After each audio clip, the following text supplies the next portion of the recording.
और चलिए आपको सीधा दिल्ली लिए चलते हैं क्योंकि इस वक्त सुपर इंडियंस कॉन्क्लेव 2024 का आयोजन वहां पर किया गया है और वीके सिंह क्या कुछ कह रहे हैं वो भी आपको सुनाते हैं। हर साल कुछ ना कुछ नया बदलता है और आप देख रहे हैं इस चुनाव के अंदर बहुत साफ दिखाई देता है कि किस प्रकार इंफॉर्मेशन वॉर का इस्तेमाल हो रहा है, किस तरीके से लोगों को कुछ चीजें बताई जा रही हैं, कुछ सत्य को असत्य करने की कोशिश की जा रही है। तो ये सब एक तरीके से दिखाई देता है। सर, बहुत सारे राजनीतिक मुद्दे होते हैं। विपक्ष जो है वो कह रहा है कि बीजेपी जिन मुद्दों को धरातल पर लेकर उन्हें आना चाहिए उसको लेकर नहीं आ रही। राम मंदिर तो न्यायालय का फैसला था, लेकिन बीजेपी कोशिश ये कर रही है बताने की कि इस फैसले में बीजेपी का हाथ रहा है और कहीं ना कहीं इसी मुद्दे को लेकर के कांग्रेस जो है वो आपको घेर रही है। देखिए, विपक्ष का काम होता घेरना, चाहे वो सही तरीके से घेरे चाहे गलत तरीके से घेरे।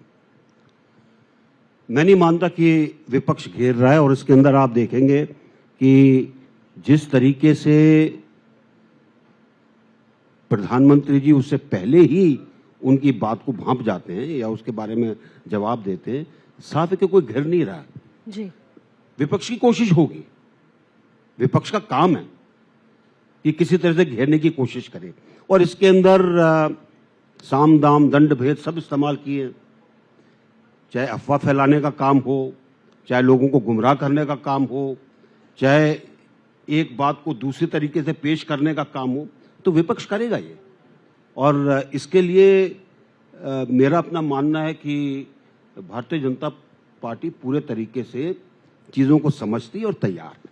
सर, मुस्लिम आरक्षण का मुद्दा भी बहुत ज्यादा फ्रंट पर आया है। मुस्लिम आरक्षण को लेकर के कहीं ना कहीं डर पैदा करने की कोशिश कांग्रेस द्वारा की जा रही है। कह रहे हैं वो कि पसमानदा मुसलमान जिससे लुभाने की कोशिश बीजेपी कर रही थी, अब अचानक मुस्लिम आरक्षण का मुद्दा क्यों लेकर के आ गई है? मैं बहुत नम्रता से कहना चाहूंगा कि हमारे देश में एक खास चीज होती है। आप एक अफवाह उड़ा दीजिए, 50% लोग बाग उसको मानने लग जाएंगे और बहुत सारी चीजें हुई हैं।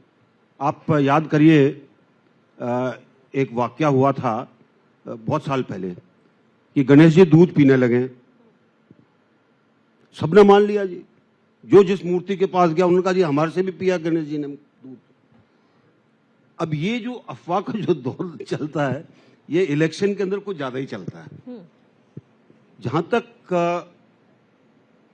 आरक्षण का मुद्दा है, आरक्षण किस लिए किया गया था? अगर इसको बोला जाए, ये एफर्मेटिव एक्शन है। आप यूएसए को ले लीजिए और मैं एक तुलनात्मक चीज आपको बता रहा हूं। अफ्रीकन अमेरिकन के लिए एफर्मेटिव एक्शन किया गया, उन्होंने उसको आरक्षण नहीं बोला, लेकिन चीज उसी तरीके से थी। कैसे उनको समान अवसर मिले, कैसे उनको पढ़ाई के अंदर समान अवसर मिले, किस तरह से उनको रखा जाए, कैसे उनको सुविधाएं दें ताकि वो आ सकते हैं ऊपर। बराक ओबामा वहां पढ़कर राष्ट्रपति बने एफर्मेटिव एक्शन से।